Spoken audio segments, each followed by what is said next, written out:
Sounds good. Thank you, Marcus. And I'll keep it short and sweet. It's really my honor and my pleasure to be introducing Professor Keith Brown from Boston University, where he is an associate professor in the Department of Mechanical Engineering with additional affiliations in the Division of Material Science and Engineering and also the Physics Department.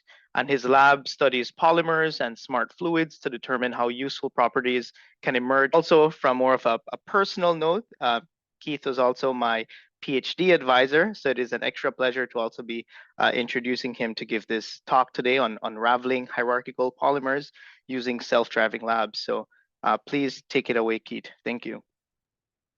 Well, thank you very much, Aldair, for the introduction, Sumner and Marcus for the invitation to be here. It's really a treat to talk to you all. It's especially a treat to be introduced by a former student, especially one as talented as Aldair. I think it's fair to say that I'm an associate professor and not unemployed right now because of Aldair's hard work as a graduate student. So a huge thank you goes to him.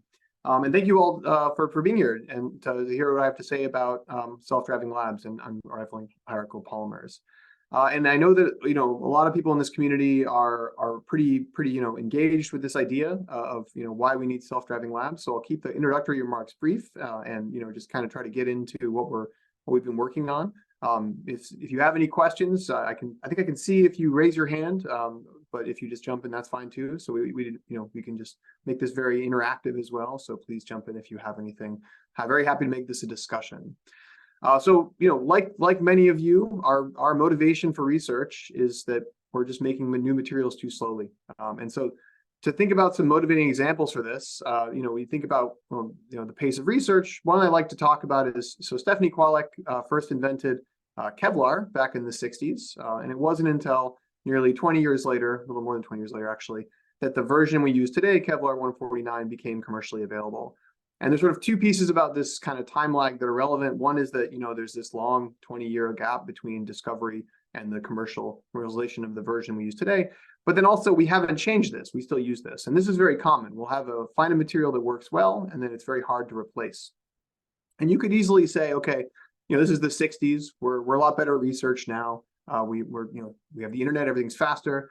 And so another example I like to think about is graphene. So in 2004, Gaiman and Vosilov first isolated graphene, and they won a Nobel Prize shortly thereafter for it. It quickly became one of the most studied, if not the most well-studied material of all time. And you might think that would lead to it being applied because all its miraculous properties applied very quickly. But still, the first application of this in a commercial product, the first one I found anyway, was it was used in tennis rackets, which I don't think that really contributed much to the performance, maybe a little bit gimmicky, but more importantly, leveraging the properties. In 2017, was actually started to use in heat sinks. So still, 10 plus years it took from discovery to deployment of perhaps one of the most well-studied materials of all time. And so this is not, this motivation is not unique to me. If you can look at, for example, the Materials Genome Initiative, one of the statements in their founding document is that at present, the time frame for incorporating new classes of materials and applications is remarkably long, 10 to 20 years.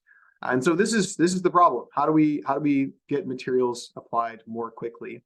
And so I want to talk about polymers today. And unfortunately, polymers present kind of a special difficulty in this space. And that's because of all the hierarchical length scales that are at play. So if we think about a polymer, if you want to invent a new polymer, apply a new polymer, you have to look at this across many length scales. So let me tell you what I'm talking about. At a very small scale, you need to decide what your repeat units are. And if you just look at the ones that have been well studied, for example, if you go to PolyInfo, kind of library of tabulated polymers, there's over 18,000 different homopolymers you can choose.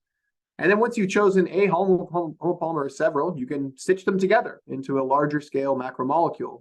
You can have different copolymers, you can have block copolymers, you can have topologies, like you have branching, you can have different molecular weights. And then once you've chosen your macromolecule, you can use processing to adjust its microstructure. And this includes things like additives, blends, cross-linking, all of these things that can change the microstructure, really dramatically affect the problem.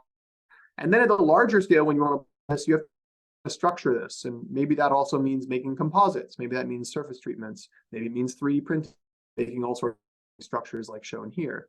And the problem is that, especially with polymers, all of these things together determine the properties of the material. So for example, if you want to measure a property, you need to master all of these properties and then ultimately these properties can only be reliably, in many cases, only be reliably assessed with experiments. So you have to do experiments. Now, so this, this is sort of sums up the challenge with all these scales to worry about, and we have to do experiments. But I want to kind of give you a glimmer of hope here, and that actually comes from, in the past sort of 12 months, we've all become aware of, advances in large language models. Well, there's some interesting kind of corollaries here. Like if we look at repeat units, we can think about these repeat units as being kind of like letters, and then we could stitch those letters together, and maybe those can be like words, and then those words, they come together to make something that like a paragraph, and then those paragraphs come together to make something like a book.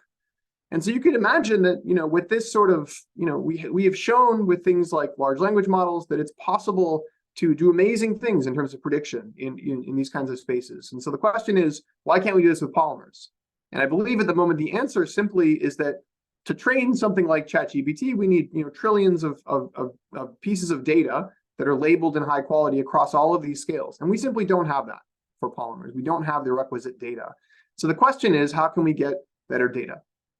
And the reason we don't have enough data at the moment, at least in my opinion, is that the way we've been doing research thus far is what you might call the standard cycle. And that's that you have this approach where people will choose an experiment, test a hypothesis, they'll perform the experiment, and they'll make a new hypothesis. And this has a couple of downsides, one of which is that most of the data generated in this process is discarded, is not ever published, not ever see the light of day. And the data that is reported is probably not interoperable. Other people can't use it or find it for anything. And so these, in addition to being a relatively slow process, the data generated in this is not necessarily very transferable. And so the workflow that we have been pursuing and many others, especially in this community, is the idea of how do we move to a self-driving lab? And so a self-driving lab is a system where you have a robot performing the experiments. And so that means they can be done rapidly, they can be done repeatedly, and all of the data and metadata can be stored automatically. And then not only is this fast, but you're using machine learning of various kinds to choose the experiments so that they're getting most information per experiment. And we're going to talk a lot about Bayesian optimization in this talk, but there are other techniques you could use. And so this is, a process for generating a lot of data, but it's important to note this isn't necessarily in isolation. You can use other kinds of data to feed into this to make this faster and perhaps, converge more quickly. And then you can take related properties out of this as a way to get more information.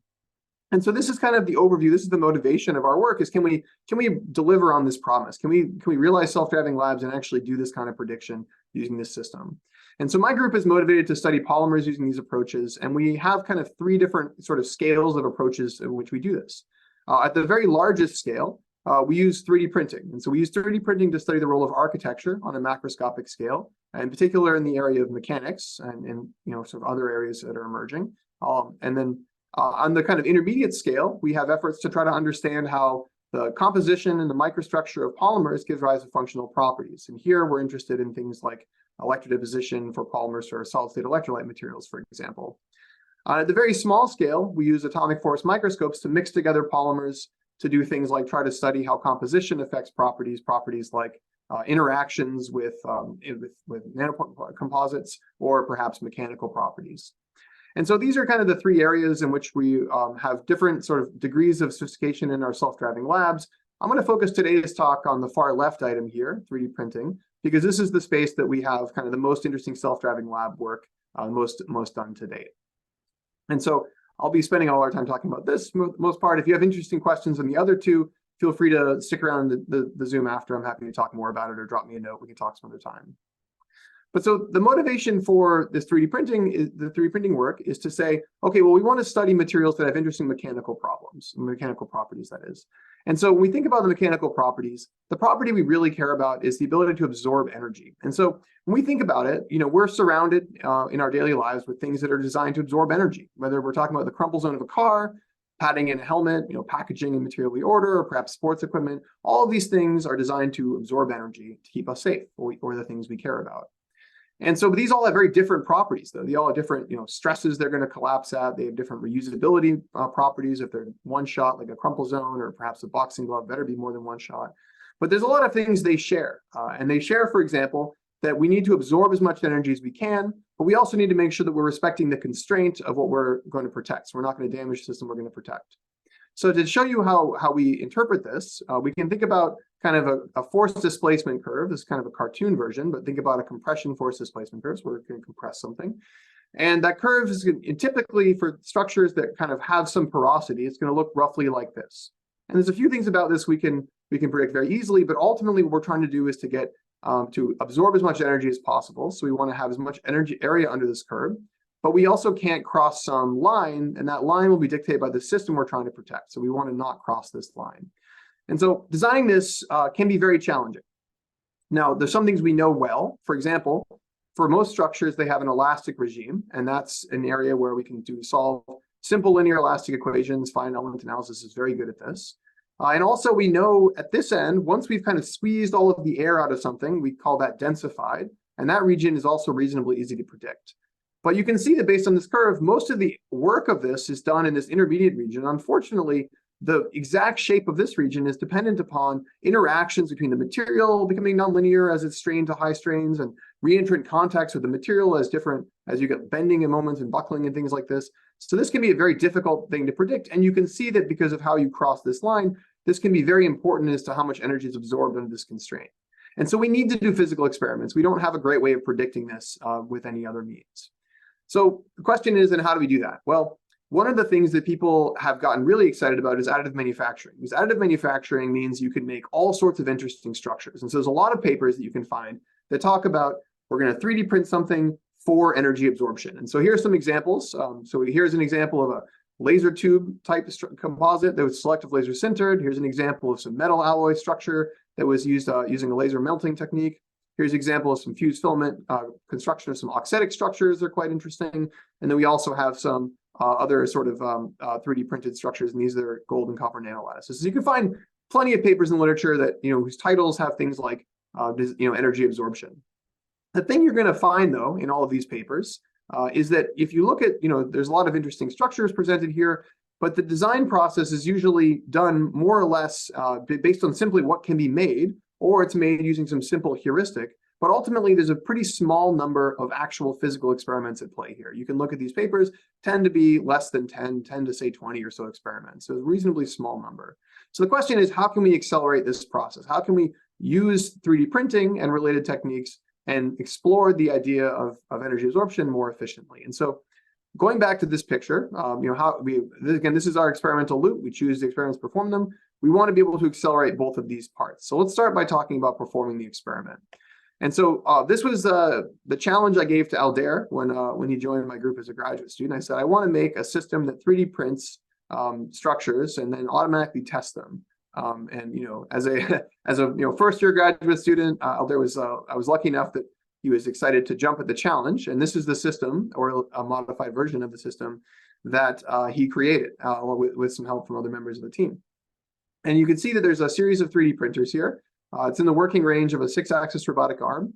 Once structures are printed, they're automatically retrieved, they're weighed, they're tested in this uniaxial testing frame. And this allows us to measure, for example, their ability to absorb energy. And because this is all automated, all of this is done without human intervention. It can run 24/7. We can get sort of on the order of 50 or so experiments per day pretty reliably. I think the most we can ever do is around 90. And so this allows us to do lots and lots of experiments.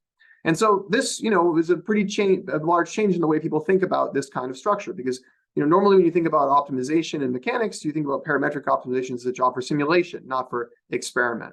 So the question then is, what can we do with this kind of system? Well, we wanted to first explore, much like we're interested in this self-driving lab concept, is there some benefit in having this large body of knowledge? And so we needed a parametric system to study. And so we developed this thing we called the cross-barrel architecture. So it's a 4-parameter parameterization of a structure where we take a column of radius r and thickness t. We put n of them in a circle and we twist them. So there's 4 parameters. And this gives rise to a huge variety of possible types of results. For example, you can have structures that are pretty brittle. So as you compress them, they fracture. So post-yield, there's basically no strength.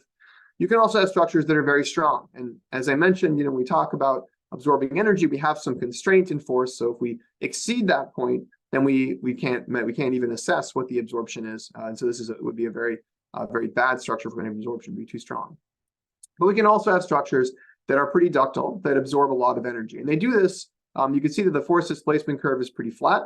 And it achieves this by having these reentrant contacts where as you start to get these very large plastic deformation, they come back in contact and they sort of give themselves, recover some mechanical strength. So there's a lot of varieties of structures present here. So then the question is, how do we sort through these? Well, we have a high throughput system, so let's do lots of experiments. So we can take that four-dimensional space. I can't plot a four-dimensional plot for you, but I can look at a series of 2D plots that kind of collectively encompass the space. And what we can do is we can use this robotic system to test a lot of samples. So we can divide the space up into 600 points and test each point in triplicate. And so these are all the points we're going to measure. And when we do this and we interpolate using a Gaussian process regression, we can see that we have this map of performance across space, and it's complicated. You have regions that are quite bad, like over here, and regions that are pretty good, like these over here. And so high, in this case, yellow, is what we're going for, is the good region. And so this sort of large throughput test allows us to say, okay, well, here is our best predicted design. Thank you for performing the 1800 experiments. We're done. So we were, obviously happy that we found a nice component here, but we wanted to see, is this really the best we could have done? And so here in this loop, what we've done is we replaced the experimenter with a robot in this case, but we're still choosing all the experiments in this case ahead of time, giving one large batch. So what we'd like to do now is close the loop and actually make a fully self-driving lab. And to do that, we're going to replace the human decision maker with a Bayesian optimization algorithm. Now, this is a process that's a very nice way of thinking about this kind of active learning where you're sequentially making experiments in experiment in research. And it's nice because it breaks up the process into two things that are easy to heuristically useful to think about. So I'm going to go into a little bit more depth on this. Apologize if this is background for you, but I think it's important to get the terminology straight for everybody. And so the way we think about this is, so we have some function we'd like to optimize. And so this is our function, the true function blue. It's unknown to us. And we'd like to find, for example, the maximum of this. And our only way we can do that is by interrogating it with observations. These are the red points. And so our goal is to choose the next observation. And so the Bayesian optimization process is a two-step. The first step is building a surrogate model. And what this amounts to is basically saying, I'm going to use the available knowledge, which in this case is just these three measurements, to condition a statistical belief as to what the function looks like. And that's shown here in green. And we're using what's called the Gaussian process regression. And this gives us this idea that the function's believed to be sort of follow this green line. And we also get to measure its uncertainty, which is just dictated by this sort of shaded green region here. You can see regions are of high uncertainty away from where we've measured these points. So when we have this, we can then say, okay, given this knowledge, let's choose our next experiment. And then we employ what's called the decision-making process. Now, this is an algorithmic way of taking as an input just our prediction or the surrogate model to choose which experiment to perform. And to show you how that works, I'm going to show you a few of these cycles. So here's what I showed you before. This is exactly what I showed you before. And plotted below here, I have one such acquisition function or decision-making policy known as the expected improvement policy. What this policy says is I'm going to sample where I believe I'm most likely to find a value that's higher than anything I've found before. And this is because I'm doing a maximization problem. And you can see that here, this is kind of balancing these ideas. In optimization, you have exploration and you have exploitation. This is kind of balancing the two because it's looking at regions that are pretty good, but also where we don't know very much. And so it's looking kind of in this region here. And so that's where it's going to sample. So then if we go around this loop, what we find is we do an experiment there that turned out to be quite bad. We update this. We can see that now that it's leading us over there. And we keep going. We do more experiments guided by this policy. And eventually, after we update our surrogate model, we have a pretty good agreement between our prediction and the function. And this is kind of the really exciting thing about Bayesian optimization is that it allows you to have in sort of one cycle, you can both get some sense of what the function is and also find maxima or optima if that's your goal. And so under uncertainty, you can kind of balance these needs of learning and optimization. And so let's implement this. So we take our automated system and we close the loop. We use the information from this to then choose the next experiment. And once that we've done this, we call this the Bayesian Experimental Autonomous Research, or the BEAR. And I'll show you an example of one such campaign. So this is an example. This is that same space I showed you before. We seed it with one random point. It has no other knowledge about this other than the space is, sort of uniform and featureless. And so I'm going to show you 100 experiments that are preceded once I hit go. And I'll just point out that this point right here was where we found the best point on that grid-based search. And so here come the points. And you can see as they come in, there's a few things that happen. They sort of start in this region and they kind of spread out. And that's because what you're seeing is this policy is expanding its insight, finding regions that are good and spending time there while also exploring regions that it doesn't know anything about. So it's balancing this exploration exploitation. And it found a lot of points that were over by this previously observed best, but it also spent a lot of time over here.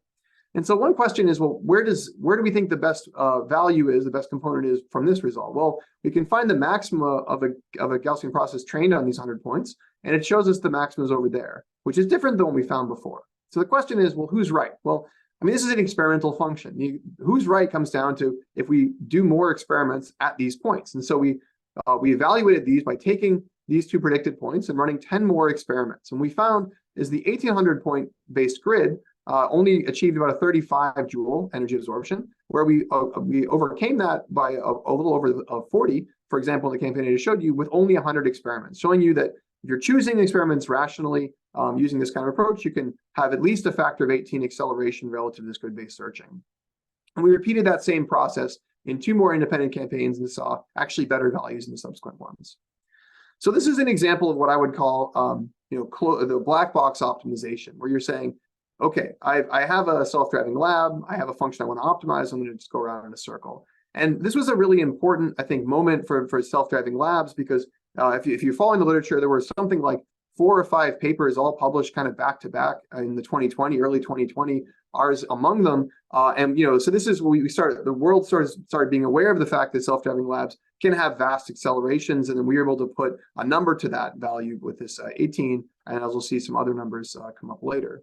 But this was really a toy exercise if you think about it, because we're doing this optimization, which is kind of pretending we don't know anything about mechanics, but we actually know a lot about mechanics. And so one question we had when following up on this work is, how do we do this better given what we know about mechanical properties and mechanical systems? And so how do we put knowledge into this?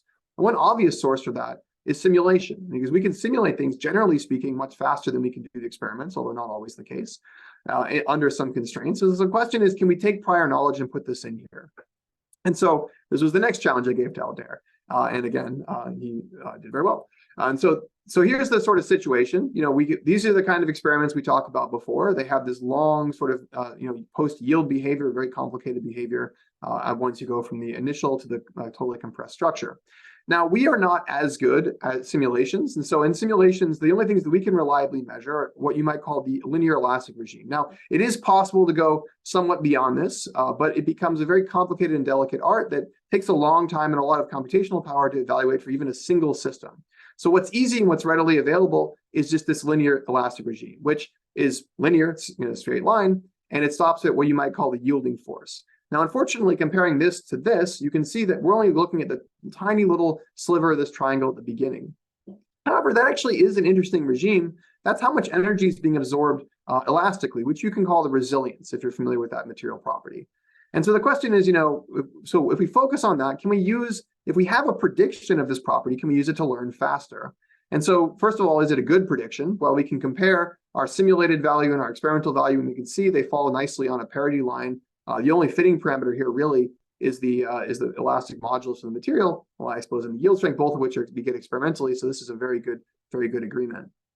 So can we use this? Well, to implement this, we borrowed a technique from the DFT community, where they have this approach called delta learning, where basically they do a simulation with kind of crude precision, and they use that to learn the difference for a higher precision simulation. And so what we're going to do here is we're going to take our finite element simulation and let that be basically the belief for how our initial belief. Previously, this was basically a constant value. And what we're going to learn now is not the actual resilience of the structure, but really the difference between the resilience that we measure and that which we predict. And so we're learning the difference between the experiment and simulation. And what we find in doing this is, so here is the result of this. So after 1,800 experiments, we get a resilience of about 1.6 joules, so not very high. You can see that using the bear without any sort of simulation, we can still beat that at about 30 experiments. So that's a factor of roughly 60 acceleration. But maybe more importantly, if you have that simulation, after the first 3 experiments, we're able to overcome to that value from that grid-based search. So getting it pretty much immediately. So you're getting this massive acceleration over the state of the art, and indeed an acceleration over a Bayesian optimization without any sort of prior. So showing this is vast acceleration relative to this simple grid-based searching. But this was the easy one. This is the easy thing to measure. We know that we have a good predictor of this. What about the case that we don't? And so in the case, for example, of looking at the whole toughness, so if I look at the toughness of this, the whole area in this blue curve, unlike the resilience, there's no correlation directly between the resilience and the toughness. You can see they're completely uncorrelated. So this required that we were a lot more, say, creative in how we analyze this. And actually, this was probably the most fun part of this project, because it really, what it made us do is to make hypotheses for how we could use this data and then evaluate those hypotheses using the robotic system. And so one such hypothesis, the one that I think is probably simplest to explain, is looking at this curve. So we can predict where it to start to yield, which is kind of related to sort of where it turns over here. And as I told you before, we know that these structures need to yield before they reach some limit. And so we can say, okay, well, things that are going to yield well above that limit are probably not going to be very valuable to study. So we can just filter them out of parameter space. And so our first kind of innovation here is to say, okay, we're just going to use the predicted yield force and use that to get rid of things that we know from simulation are just too strong. But that's sort of a simple stage. Another thing we do that's, I think, much more interesting is to try to make more complicated predictions about the space itself. And so one example of this is we recognize that for something to be tough, if you're familiar with materials optimization, for something to be tough, it has this sort of complicated balance where it needs to both be strong, so it needs to rise high on this force curve, but it also needs to be ductile, so it needs to go far to the right on this curve. Well, we can kind of predict or estimate how high it gets based on this yield force. So we hypothesized that maybe we could kind of imagine this whole curve as being sort of a rectangle, where we can predict how high this is. And instead of learning the area under this curve, what if we learn just how ductile it is? And the idea was maybe this is going to be have a bit longer range correlations and therefore be a bit easier to learn. And so we can validate that idea using what we know about the parameter space. It should be somewhat easier to learn. So we ran a campaign based on this. And when we did this, we found that when guided by the simulation, we're able to find structures that on average 15% improvement. In fact, we also found the very best components and structures that we had found using this entire campaign, upwards of 50 joules using this approach. And there's really interesting reasons for this, and I can go into more if people are interested. But suffice to say that this shows you that if you have prior knowledge, it's very valuable to incorporate it, but you might need to be creative in exactly how you do that. But one of the sort of things about this whole set of campaigns, all these cross barrels together, is really, if you think about what I've showed you in this section, is we did sort of over 3,000 or so experiments of these kinds of structures out of the sort of half million or so possible cross barrels that exist. And we found is we only really needed to do about 30 of them to find the best structure. So this was largely an exercise in figuring out sort of the acceleration that was present here. And furthermore, I mean, the problem I posed to you at the beginning is we want to optimize not just one material, one constraint, which is what I showed you for cross barrels, is one material, one constraint. We want to optimize across a broad range. And this is going to require a lot more work and insight, because what we need to be able to do is ask, can we somehow generalize this process? So we can not just find one really tough structure, but really find structures that allow, or families of structures allow you to apply to a large range of possible applications. And this led us to the work that's now been led by Kelsey Snap. And so in thinking about this problem, we had to make a series of insights that changed the way we thought about this process. And also, I'll mention that this kind of also signified for us anyway a sort of pivot from the self-driving lab work, from going from kind of benchmarking to try to make discoveries in spaces, which I think for those of us in this space is a natural transition we all go through when we have to prove that it's working and it's worth doing. But then once we do that, we have to sort of see if we can get some real scientific dividends out of it. And so this is the kind of next step in this process. And so I'll go through a series of insights that we've made, had to make to sort of use it in this way. So the first is to think about, previously I've been showing you a lot about like force displacement curves, and this is a really natural way to think about like a discrete component. But if we want to think about these in the context of materials and sort of fundamental properties of materials, we wanted to think about these a bit more fundamentally. And so the first thing we're going to do is we're going to think about these as an effective material and quantify these as a stress versus a strain. So if you're not a mechanics person, the stress is just the force divided by an area. The strain, in a compressive case, 0 is not compressed at all. 1 is completely compressed all the way. And what you can see based on this curve is that you have some really natural things pop out. One is this red box kind of denotes the full range to the right that you can possibly go. You can't compress things more than 1. And this also says that if what you want to do is you want to absorb energy without crossing some threshold, here sigma t, this shows you the very most you can. So we can actually define a fundamental maximum of energy that you can absorb based upon just this limit. And then you can say, well, how did this component actually do? you can look at the area in blue here, which is the area under this curve, up into the point where it crosses this line for the first time. And this is a term that's been related to something that's been dictated. We call this an energy absorbing efficiency. It's related to an efficiency that Ashby defined for impact properties. It's been used in other forms of literature for a number of years. But one really nice thing about this is that this is a complicated curve, and this allows us to really simplify it. And so let me tell you what I mean by that. So the stress threshold here is a choice. We can put this wherever we want. For example, this is a plot showing this efficiency versus the stress threshold here on the vertical axis. So if my threshold is very low, if it's down here kind of 1 or 2 megapascals, you're going to have a very low efficiency because this is elastic. Whereas as you keep increasing this, you get to a point where you hit a maximum, and that's because you're sort of encompassing this whole yield region. If you keep going up, then this becomes progressively less efficient because you have more kind of wasted opportunity above this. And so you can take this whole complicated component with all its interesting turns and really think about it as the point here on this curve that is the highest efficiency. And so what this is telling you is you can say, if I want to just distill this down to one idea, I can quantify this as 2 things. One is, where is this best suited to operate, and what stress condition is this best suited to operate, and what is the best sigma t, best stress threshold? And the other piece is, how efficient is it? How good is it? And what is the best possible efficiency here? This is about 50%. This is a great simplifying point because, first of all, it's well behaved. It goes from 0 to 1. It also allows us to compare in similar lines things that have a range of stress performances. So in thinking about this, we said, okay, well, how are people doing this? If we look back, for example, here are all those papers I showed you before, those additively manufactured structures. How are these all doing? Well, we can put numbers to these. Some of this are reported, some of these we calculate. And you can see that these are typically, so I would say 20 to 47 is the sort of range we've seen in the literature of these additively manufactured structures.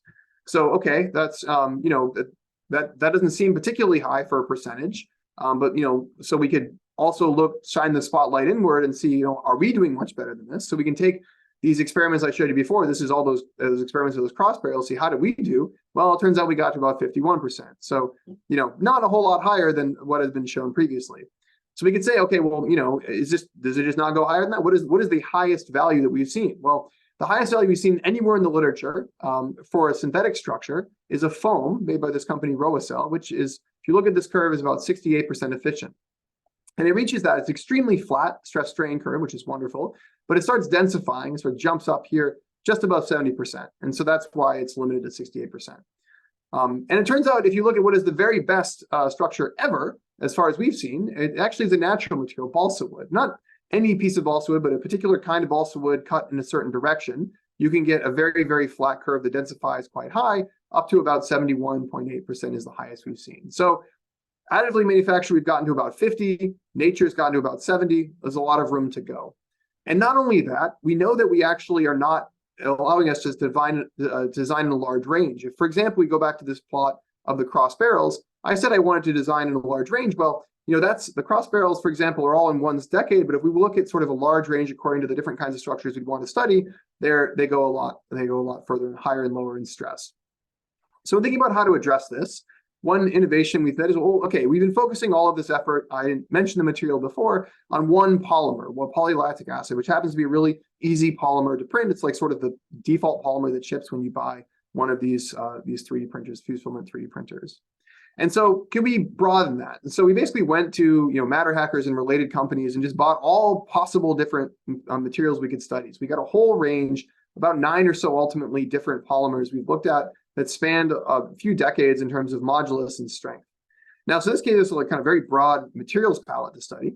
But the question, though, is, well, how do we reliably manufacture with these? And when you think about 3D printing, especially when you get to the softer materials, this can be challenging. And you imagine we want to do this in an automated fashion. We don't want this to fail, once every 3 times. We need this to run by itself overnight for a long time. And so one of the innovations we made, and this one was an idea that Kelsey came up with, is noting kind of a detail about how people 3D print things. And so typically, the way people 3D print things is what you might call layer-wise. You print layer, move to the next layer, move to the next layer, and so on. But there's a way of printing that circumvents some of the challenges associated with this layer-wise printing called spiral mode. And in spiral mode, you never stop printing. So you're moving, continuously moving, continuously extruding. And as a result, there aren't these like stringing and starting and stopping defects that can be present in the layer-wise printing that can make it very difficult to print with especially soft things. And so this was a major innovation because it meant that we could sort of reliably print with all these materials, which is of course crucial for having this go many, many hours or overnight. However, the thing this means is that topologically, everything we make is going to be a cylinder, right? Because you have to keep moving up like this. And so we turned to our computational science collaborator, Emily Whiting, and said, how can we make this more interesting? And so she had the idea of taking this cylinder that is typically defined by, for example, a thickness, a height, a diameter, which is the standard way we define cylinders, and geometrically messing with it. So we added about 7 or so, or 9 or so, ultimately, different parameters that allowed us to do things like add deformation to the top in different ways using a sinusoidal variation, and the bottom as well, adding an angle, adding a tilt to these deformations that are both linear and sinusoidal. That gave us collectively about ultimately 11 different geometric parameters. When we count up the possible structures we could look at here, if you remember in the cross barrels, we estimated there was about 500,000. Here, estimating conservatively, there's many tens of trillions. So we're talking about effectively innumerable possible structures. And so now the question is, okay, so let's optimize these. Let's see if we use this Barrow system to try to find high value, high efficiency components across a large space. And so what I want to show you next is the result of a campaign that we had been ran for about 2 years, to over about 25,000 experiments. And so this is going to be the kind of map over which things fill in. The range you're going to see here is the low end is about 100 pascals down to the left. The high end is 10 megapascals. And so to think about, if you're not familiar with those numbers, what those mean mechanically, 100 pascals is about the pressure a quarter would exert sitting on your hand. And if a horse was standing on that quarter, it would be 10 megapascals. And if Kelsey's on the call, that should be a male Arabian horse to make those numbers work right. So just in case you're there. And so what I'd like to show you is a movie of these points coming in. Before I do, I'll orient you to sort of some typical values. Like if you were to purchase a foam, you might see values that kind of fall on this blue line, things that are kind of in the 30s down here, where things are mostly elastic, getting into the 40s where things are kind of plastic. Again, the best synthetic structure we found is this foam, this Rohacell about 68%, and the best that found in nature was this balsa wood at about 71.8%. And so I'll show you this movie now, and so points will come in. The color of the points denotes the kind of material that's being tested, and you can see they're coming in individually or so. Is going to be ultimately nearly 25,000 of them. And a few things you'll note as they come in is they come in fits and spurts. And so what you're seeing here is the progress is happening in interesting ways. There's kind of 2 ways that we have major jumps in progress. Sometimes we as the humans make some change in the operation of the self-driving lab. I'll come back to this later. And sometimes there's serendipity. Like, for example, there was just a lucky point that we got up there. And then you can see once that happens, the system naturally capitalizes on that. And it gets in. Now we've crossed this line of this world record. And as it keeps going, you can see it's going to perhaps continue up and then get a little bit higher. And so this is showing you that, with this approach, we're able to sort of find, extraordinarily good components across a broad range, including ones that surpass the world record at this point. And I want to take a moment here to talk about this campaign, not only because it was sort of 2 years long, but also because I think it provides one of the most interesting things about this campaign is kind of the way in which we as the human researchers interacted with it. And so I want to show you just a plot here. This is the experiment number from left to right. And I've here, this is the highest efficient, all the efficiencies of all the experiments, but the blue line is kind of the high watermark, the very best ones we've seen. And each of these other plots show different things. So this plot here shows the material that we're studying. And this plot here shows the decision policy we're using. We ultimately cycled through about 25 different decision policies. And also superimposed on this plot are a series of actions. For example, at this point, we added a new geometric term. We added the fact that the twist could be sinusoidal. Here we moved to a sampling that was a Latin hypercube based. And then we, various things as we go on. I'm highlighting this because, and when you think about a lot of the campaigns, all the ones we've seen in the literature are short. By short, I mean like they're days to a week or something. So the point is the human team is not making choices where they're evaluating midway and changing things throughout. It's sort of a set it, and that's the end of the meaningful interaction with the human team. But we had this opportunity over many years to say, well, what should we be doing differently? How should we change our policy? All within the span of one campaign. And that led us to making these choices. And I think that was one of the most interesting parts of this process. And that led us to reflect on this concept and write a paper. It should be coming out shortly, hopefully in digital discovery, called Driving School for Self-Driving Labs. And the idea basically is that the self-driving lab, is this closed loop process where it's performing experiments, it's conditioning the model and selecting experiments, and doing this on its own.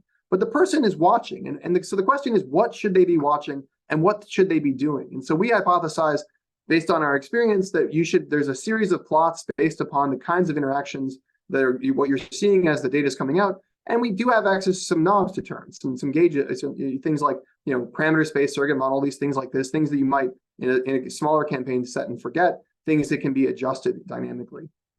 And so I'm happy to talk more about this if people are interested, but I think this was one of the most interesting parts of this campaign. But ultimately, the main kind of payoff, at least scientifically, was the fact that we broke this record. And so I'll show you a movie that illustrates, this is our movie of this part, this component being tested. This is the 75%, this is the highest one we measured. And you can see that, first of all, it's very complicated looking. There's a lot of intricate details here. And as it's being compressed, you can see that a couple of interesting things. I'll have it only so I can play that again. The whole thing, I love how it looks like it's kind of like, it looks like it's coming across like butter.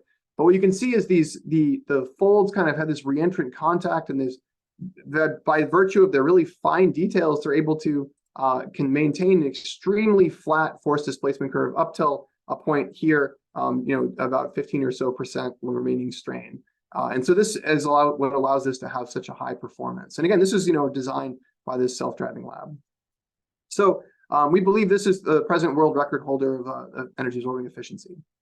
And so, but we didn't just say, okay, we found this part, let's move on, let's go do other things. We wanted to know questions like, okay, are these general, can we take this design and do other things with it? And so to explore that, we looked at kind of two different types of structures. So in the materials we're looking at, there are really two different materials. There are those that plastically deform, like these plastics, and there are things that are more like rubbers or thermoplastic elastomers that rebound almost completely. And so we wanted to know, do these things have similar performance or not? And so we looked at a component like the one I just showed you. That's a very high performing component made out of one of these plastics. And you can see we test, in this case, we're testing 15 of them, all made using the different printers we have access to. And we can see that the average performance is just above 73% efficiency. If you compare that to one of the components, this one's called Hierarchical, which is a thermoplastic elastomer, which is a comparatively, very much softer kind of material that rebounds very nicely. You can see, first of all, that it doesn't yield quite as nicely, and that's because what you're seeing is these like elastic buckling events that don't maintain their strength as well. And as a result, the whole structure is only about 50% efficient, so it's less efficient. But the question we had was, are these designs universal? Or does, this design only work for this material, or this design only work for this material, and vice versa? So if we look at this efficiency versus the modulus and look at all of our different filaments, what you can see is there's a very distinct trend where things, so if we look at, for example, at Rocco, if I look at the sort of two softest filaments, they behave the same. And as I start making the filament more rigid, you can see that these materials become less efficient. So this is not a good design for the plastics. In contrast, if I look at the Willow design, which is this one that was discovered in the plastic, I can see this is very high efficiency for these plastics, both of these, but then it becomes less efficient down for the more hyperelastic materials. And so what this is telling you is that a given design seems to be consistent within a given class of materials, which is important for its ability to sort of transfer to other kind of materials and motifs. And if anyone has a metal printer, we'd love to make these kinds of structures out of metal so we can see if these transfer all the way up to that high end. But so we have some evidence that these are now transferable designs. We also wanted to see, can we learn something from this kind of more generally about how we should be choosing our materials for different design problems? And to look at this, we looked at sort of what we might call the performance envelope for a given material. So here, I'll show two of them, but this one here is this elastomer, I showed this type of thermoplastic elastomer, and I'm plotting all of the measurements we've taken of this material. And one thing we found is it forms this kind of interesting kind of pyramid shape where it's well-defined, has a peak at some location, and then falls away. And what that tells you is this material is best suited to operate right here at this point. It can operate other places, but it'll be less efficient. Similarly, if we look at PLA, which again is a plastic, it's very well suited to operate here at this kind of high kind of megapascal stress, but its performance falls away outside of this. And so we can look at the peaks of these performance range and compare this to all the different materials we studied, and we can find that the peak of the envelope depends very monotonically on the material property, material strength that we're looking at here. So what this basically says, if you know the type of, the system you want to protect, this will tell you, this kind of process will tell you what kind of structure, what kind of material should you choose to make it best tuned, to make structures of that best tuned to be optimal to protect that. So this is a design principle for how do you select a material based upon a given structure. The other piece of this I want to touch on is the fact that, I call these generalized cylindrical shells. If I did call them that, I might not have. But these structures are called generalized cylindrical shells, and they ultimately are related to cylinders. And cylinders are an interesting, or cylindrical shells anyway, are very interesting mechanically because they've been studied a lot. People spend a lot of time studying the mechanics of cylinders. And in particular, one of the things about cylinders that is very interesting is they really are defined by 3 parameters. For example, the thickness of the wall, the diameter, equivalent to the radius, and the height. And so inside this world, people know that you can break up into several non-dimensional groups that describe the properties of cylinder. And so we looked at here were these 2 non-dimensional groups. One is basically how thick the wall is relative to the diameter, and the other is how high it is relative to the other geometrical properties. This is a normalized height, normalized thickness. And what we found is that all of the components that were the highest performing were clustered in a very specific region here in this complex space, which, if we kind of compare this back to how cylinders behave, you might call this region the thick-shelled medium-length cylinder region.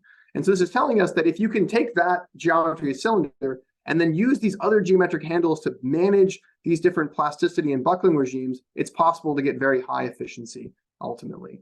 So this is, again, a nice piece of guidance that can help choose more general structures for mechanical design.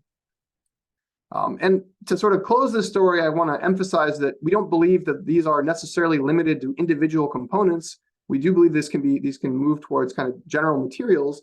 I'll show just one kind of example of some work in progress on this. But using these kind of components together with a novel process for 3D printing kind of wire meshes inside of these components, we've been able to demonstrate you can have basically effectively bulk materials that are composed of many different structures.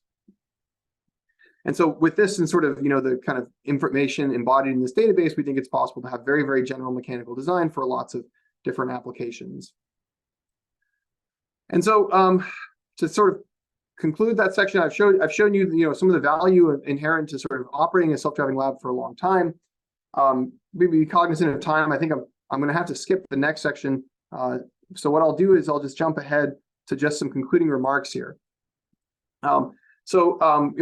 What I believe I've showed you today, of course, I've showed you the self-driving lab in the area of 3D printing and how we've been able to use this both to do some important benchmarking, be able to show, for example, that we can, surpass by 30, depending on how you count, 30 to 600-fold kind of grid searching if you're using sort of all available knowledge, be able to report that, and we hope that can be an important, sort of benchmarking metric that people can use to sort of motivate the development of these systems.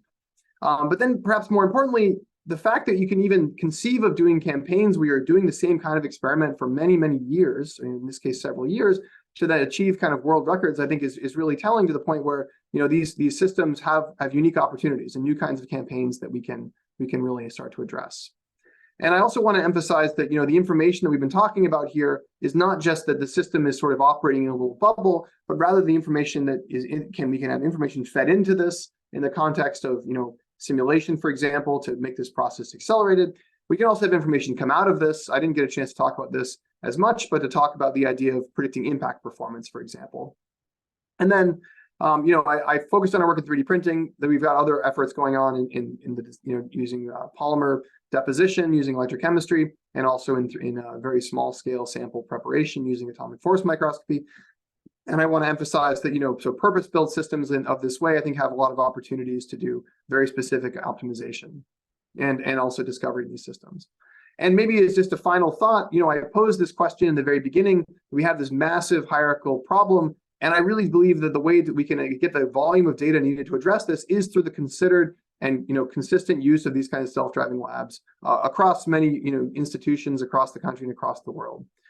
And so I'll conclude by thanking the team that made this possible. You heard a lot about the doctoral work of Alder Gongora over here and Kelsey Snap here, who's currently in the group. We had a lot of generous support from various folks, and thank you for your attention. I'd be happy to address any questions we have time for.